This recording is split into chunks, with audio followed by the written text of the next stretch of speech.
you want them at? I mean, up here closer? Yeah. Okay, I'll have you guys come up a little closer. And then just looking at Nick. First thing, we'll just go through it on the group stuff, say and spell your first and last name, and then we'll get rolling on the questions and stuff. And like I said, I'll kind of ask you guys first, and then we'll move, okay? Go ahead and say and spell your first and last name. Monica Parker, Monicaparte. Perfect.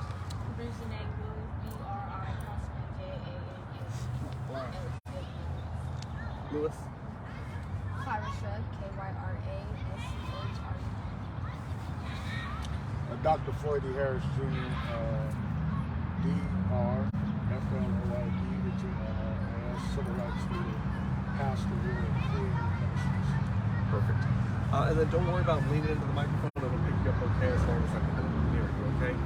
So I want you girls to just kind of take me through first what happened. Okay, so at first he was walking back from me and walking through the apartments, and as we were walking back, I see the man, and it looked like he was just on the walking, so I'm thinking, Hard to hear. okay, we're just taking a walk, like we're cool.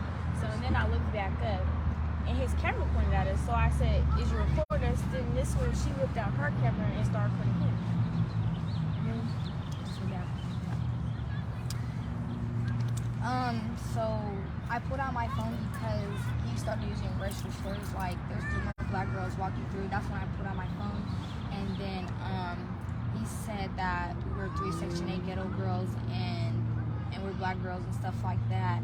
And so that's when I put out my phone and stuff, recording him saying that. And he acted like he was calling the cops, but the whole time he's just recording us, what we're saying and what he's saying. So yeah. And it was the 2 of you and 1 other person, or was Yes. it? Okay, so it was 3 of you. You said you were just walking from AM, PM.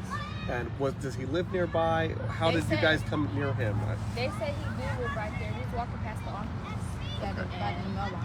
That was our first time seeing him. And it was like a gated area or something like Yes. that? Is that like houses and stuff? Yeah, we always lived there. Yes. And how did he first approach you? Did he just show up and... No. I asked if he would record us. That's when we started going off, and we started putting it back. Yeah. He approached us because we were just walking, and then soon as we walked past him, because he was acting like he was on the phone by the mailboxes in the office, and soon as we walked past, he turned around and was like, he's recording us, you know. And like I feel like that's like weird, like you invading our privacy and stuff. We just walk in, you know, and he just started going off on us, calling us black girls walking through, and then that's when he just started going off, and we started recording him. How did you feel? I was shocked. I was very shocked. That was the first time, first time ever, that happening to me. Like, I was scared. I really was, because, like, you know, not too long ago, like, kids got shot just from knocking out the wrong door, you know, and, like, you don't know what could happen, you know. Like, we're just walking through, you know, like, anybody can do anything. Like people out here, like, it's evil. They're, like, disgusting.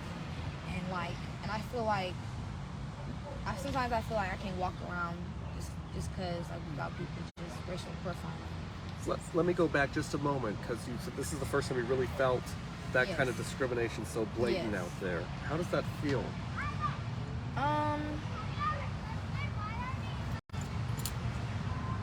It's unexplainable. I wish that, like, he would have been smarter than that, instead of saying that's unacceptable. Now, you guys go to Bullard, is that right? Okay, Yes, I attend You high do? school. I go to Kansas. okay. And so neither of you go to the school where this guy works. We go to Sunnyside. We go to work at Sunnyside. How did we make the connection that he is a school administrator? Because it got posted on social media after I heard. And people started commenting. Yes. And so once you learn this guy is a vice principal at a high school in Fresno Unified, what did you think? You're acting like this when you work with kids. It's crazy. How did you feel? I was shocked too. I was like, hold on, what's going on? Like, why is he talking to us like this? Did you feel like, I mean, you said you were shocked. Had you ever experienced anything like that before? First thing. I mean, we're 2023, still seeing this kind of unacceptable racism. It's not okay, right? Let me go ahead. Is there anything else you want to say at the moment? Yes. I feel like Fred the Veenendaal, he should be fired, and they should not keep sweeping him under the rug or anything like he did, because like in Fresno Unified, you can't work with kids, and like you being racist and everything. You work with all kids of color. You can't be like that towards just one race, you know. And well, yeah, they shouldn't have a principal at a school like that. Any person that works at a school like that, they should fire them immediately. I also got another video of him being racist to another student, saying the N-word to me. When did that happen? It's a TikTok page that's posted on there. Okay. Will you show me that after? Oh, yeah. Okay, perfect. Okay, go ahead and start finding it. I'm going to chat with her a little bit, and I'll come and talk to you, Doctor. Are you ready, Matt? We'll have you square your shoulders off towards Nick. There you go. Yeah, We're good. So I'm All right, Monica. So, talk to me about how you first found out. I'm assuming it was that day. I'm assuming your daughter came and told you. Yeah, she was actually scared, so I think it was the next following day. And then when she did tell me and I found out about it, I was just, I was very disgusted in his actions, especially him working as a school official, you know, and the way he's treating other kids. I think more kids are going to come out and talk about how he's been treating them at school as well. So this is not his first incident, because there's another video of another student with him calling them the N-word. And I feel like Fresno Unified School District is being neglectful in investigating him, just not believing the children, just allowing him to still be in position and still getting paid, while they seen clearly his actions. What would you like to see happen? I would like to see him terminated, and I would like for them to talk more to the children and see how long have they been going through this type of situation, because sometimes kids are scared to come forward. So that's what I would like to see happen. Termination immediately. When you watched the video that your daughter recorded, what were you? Fear. Anything could have happened to them. His approach was very wrong for these are young ladies. They're not 18. They're just walking to the store. That's what they do. And they also have a friend that lives in that gated community as well. So it's not like they were just trespassing. So I was just going through a lot of fear. It's a lot of stuff that's been going on, and I don't want nothing to happen to my daughter or her friend. So I just feel like I don't know. It's been an emotional wreck for this past couple of weeks. I feel that emotion. What do you want other parents to know about what's going on? Well, hopefully they see this news clip, and that they would, if their kids do attend Sunnyside, that they would ask them more questions, see if anything has happened like this to them. So that's what I would, like for them to do. What did you tell your daughter about that kind of the phrase that he used? Well, this is her first time experiencing something like this, so I kind of had to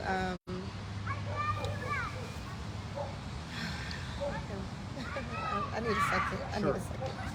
Yeah, I need a second. 1 second. Got it. Okay, so you said, what did I tell my daughter? You had to have that talk. Yeah, I had to have that talk.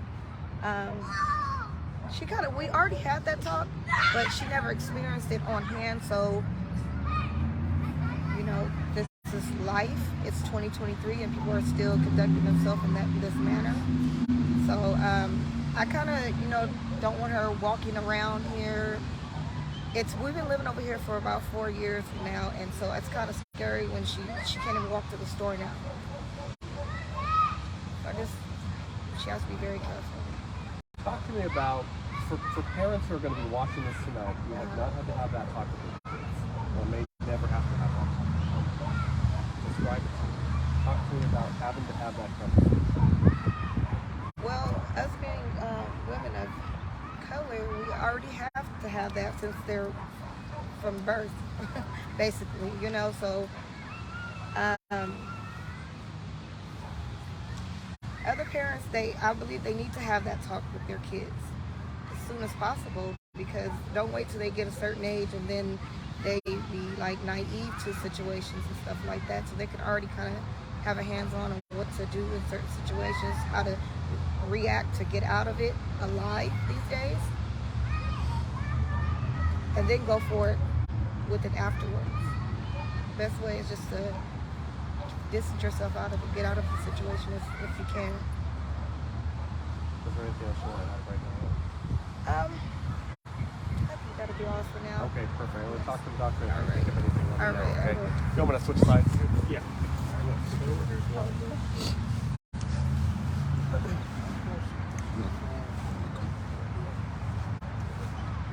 We're good. All right, doctor. Talk to me about what was going through your mind when you first saw this incident. Well, people wonder why I call this Mississippi Fresno. If I can give some historical context about Fresno Unified, I don't have to see a cesspool to know that one is around in our district. We can rewind back to the blackface that happened at Bullitt High School a couple of years ago. We can also talk about the young man that had on the Ku Klux Klan hoodie in the weight room. We can also talk about Bully Bri'Janae Walters, who was a principal who struck an artistic black male, and after he struck him, he went toward him like he was going to jump on him again. The district did not fire him. He was able to resign and then get a job at Tranquility High School, to where then he was put on administrative leave with pay. It seems that the pattern of this district is you do wrong, you get to go home and you get paid. If these young ladies right here will come to school with a gun or a knife, it's zero tolerance, automatic expulsion. Don't nobody want to hear about it. The superintendent don't want to hear about it. The school board don't want to hear about it. It's get out of our district. But administrators can assault black children. The pattern of this community here that I call Mississippi Fresno, and get away with it. And these young ladies here, what's ghetto about them? I lived on Section 8 one time in my life. Doesn't make me a bad person. But one would say, well, how did he know so much information about these young ladies? Was he looking at their file? Was he preying on them? Was he taking pictures of them when they was walking through to go to the store? So there's many questions that still has to be answered here in Fresno. And then all we get, see, Fresno Unified is like a soap opera. I don't know if it's going to be General Hospital one day, Young and the Restless the next day, As the World Turns the next day, Who Shot JR the next day. We don't know what's going to happen from day to day in this school district. And then when the mother goes to go to the school board to talk, she has to wait till 10 o'clock to speak as a taxpayer of this community. This is unheard of. And so, yeah, the scenario I just gave you about all these situations that has happened in this community, it's time for the superintendent to give accountability now for his staff that he hired.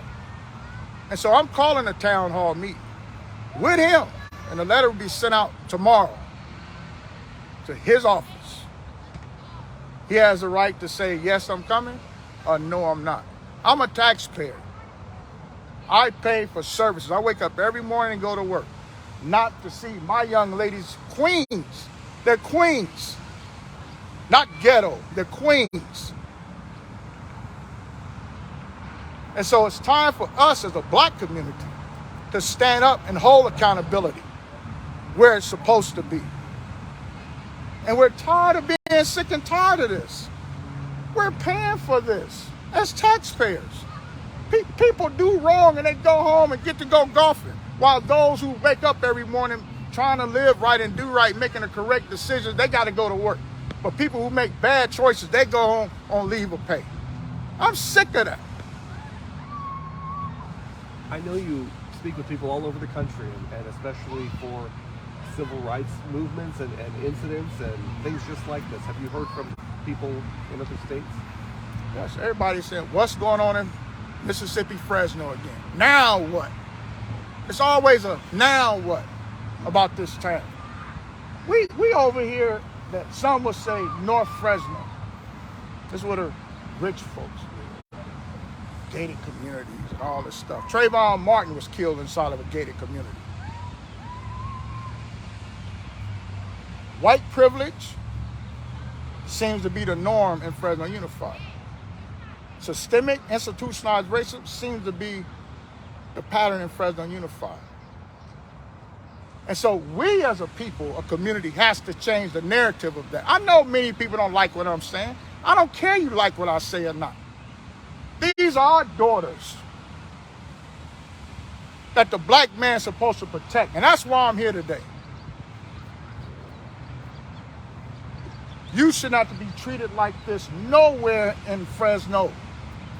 I don't care what side of town you're on. You don't talk to our children and our babies and our queens like that and think it's okay. It's not okay.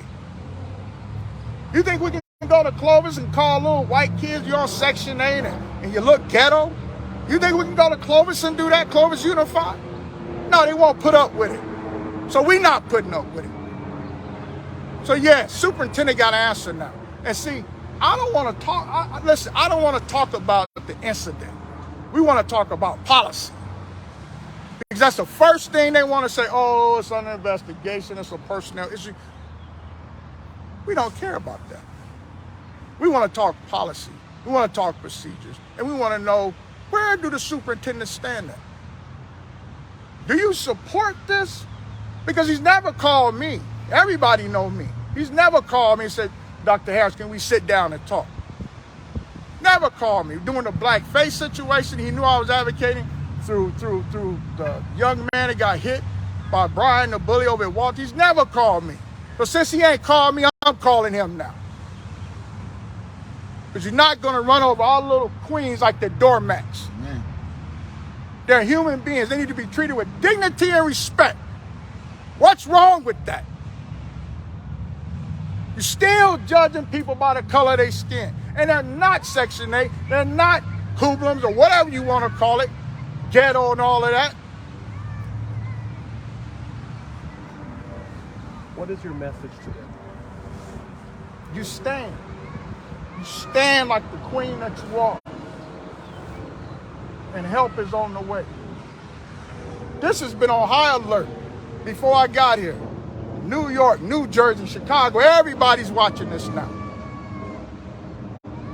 Because the daughter and the mother said we want him fired. I want him fired. Because see, they have to make an example out of him. See, there's more administrators just like him. See, that was in his heart. It just came out. He worked his way up from the bottom to the top. You make $130,000 and you talking with that type of language to our queens? $130,000. You make up $130,000 to hit an artistic kid? What is the accountability? Because if we do something wrong, trust me, you're handcuffed, going to jail, and you're out the district. So there should be zero policy with a situation like this. Zero policy. Because everything was said on the camera. What is that investigate? That's what we deal with here in this city on a daily basis. And we're tired of it. I'm just like Fannie who lay my hammer. I'm tired of being sick and tired of dealing with the same old silliness each and every day. But see, it's time for black people to stand up for themselves like they're standing, to send a message to anybody in this school district. I don't care if you're black, brown, yellow, it doesn't matter. You to be talked to with dignity and respect. But check this out. No one knew he worked at Sunnyside until it went viral. See, what's hidden in the dark will come in the light. And he thought because he was just wherever he was at, he could get away with treating black women, our queens, like they're nobody. They don't want to pretend he's calling the police. I don't know if he called the police or not. But I thought I heard something about calling some police or something. So we're still dealing with the symptoms of Dr. King. But every year, Fresno Unified is downtown. Superintendent, school board members, praising Dr. King monument downtown by the bus shelter, and this happens to them. Our children get beat up by white men. Nothing but hypocrisy. And we're going to deal with it. We're going to deal with it. Have you thought of something else after hearing all that? No, I just wanted to say that I am speaking legal representation, and you know, if there's any lawyers or attorneys that would like to get a hold of me, feel free.